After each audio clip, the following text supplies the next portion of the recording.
Ayan, good morning. Ayan, happy friendship sa ating dalawa. Happy friendship anniversary sa ating dalawa.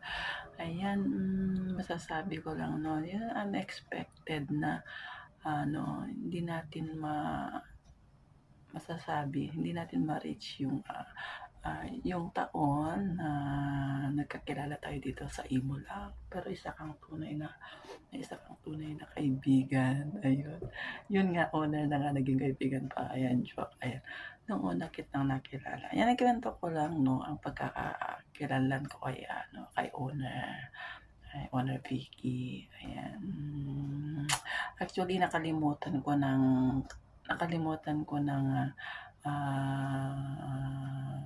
yung taon, yung buwan. Siya hindi niya pa rin nakakalimutan since nasa friendship never ends ako. Ayan, unang-unang pagbukas ko ng imo kasi sa friendship never ends ako napunta kina Papa C. Ayan, tapos and then doon ko siya unang na-meet actually nang napunta si Boss Mike doon. Ayan.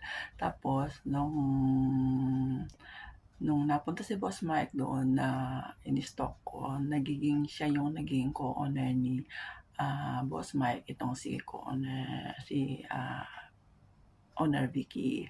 Ayan, doon ko siya na-meet actually. Ayan, sinasabi ko lang yung totoo kung paano ko nakakilala si owner Vicky kasi ayaw niya mag-video ko. So, ikikwento ko lang, no. Ayan, charot. Ayan, sorry pa sa iyo, owner. Kasi nga, para malaman ng lahat, no, kung paano kita nakilala, ganon. So,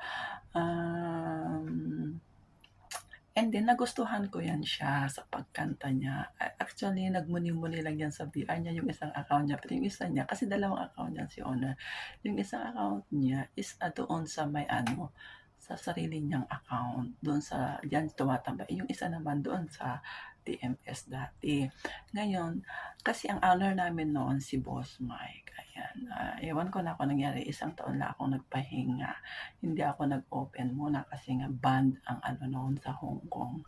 Ngayon, nung umuwi ako ng Pilipinas, nag-open ulit ako. So, na-miss ko yan. So, alam mo, si Honor Vicky, hindi naman ako nagkamali sa pinuntahan at inapakang VR. Ayan, si Honor kasi, napakabait. Ayan. Kung